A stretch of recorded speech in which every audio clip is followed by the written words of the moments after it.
Saya tidak buat ribut, saya tidak bunuh orang, saya tidak pencuri. Lalu mau masuk polsek, dasar. Lu mau intimidasi dengan cara lu punya seragam. Siapa yang dimana? Woi! Lu mau masuk ke polsek apa? Bawa dia. Dia bawa mobil gua yang gak jelas, bawa mau basuh kok pelan basuh. Saya jelas punya dia. Ya kamu ntar jelasin angsuran gimana itu di polsek. Itu bukan urusan kepolisian. Ibu kepolisian apa sekarang situ? Kok kamu bukan Ya, dia kepolisian tanggung jawabnya apa di sini?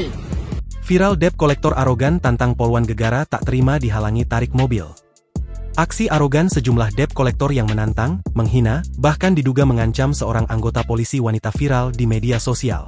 Poluan tersebut nampak sedang berusaha melakukan mediasi penarikan kendaraan bermotor.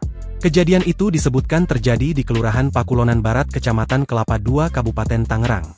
Dalam video melansir Instagram @jabodetabek24info pada Jumat 3 Oktober 2025, terlihat seorang poluan yakni Panwas Polsek Kelapa II Polres Tangsel, Ibtu Evi Elisa Indriati, mencoba meredakan ketegangan antara pemilik mobil dan pihak debt kolektor.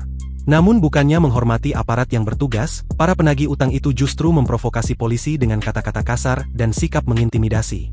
"Lu pikir lu siapa? Polisi juga bisa gua lawan," teriak salah satu debt kolektor sambil menunjuk-nunjuk ke arah petugas. Bahkan ada yang terekam mencoba mendekati polisi dengan gaya mengancam. Polisi yang tetap tenang dan profesional dalam menghadapi situasi itu, akhirnya meminta bantuan tambahan. Ibtu Evi menyampaikan berdasarkan informasi dari pihak pemilik mobil mengaku tidak pernah menerima surat resmi dari pihak leasing terkait penarikan. Maka warga tersebut melaporkan kejadian itu ke Polsek Kelapa II. "Iya itu benar, saya yang mengalami, karena ada yang laporan terkait penarikan, kami polisi langsung ke TKP dan melakukan mediasi. Namun saat kita sampai lokasi oknum debt kolektor tersebut menantang kami," ujar Evi, Jumat 3 Oktober 2025. Bukannya mengikuti jalannya mediasi, oknum debt kolektor justru melawan dan mengacuhkan arahan petugas. "Kami sangat menyayangkan tindakan tidak profesional yang ditunjukkan oleh salah satu debt kolektor. Proses mediasi adalah langkah damai untuk menyelesaikan permasalahan bukan ajang untuk menunjukkan arogansi," ujarnya.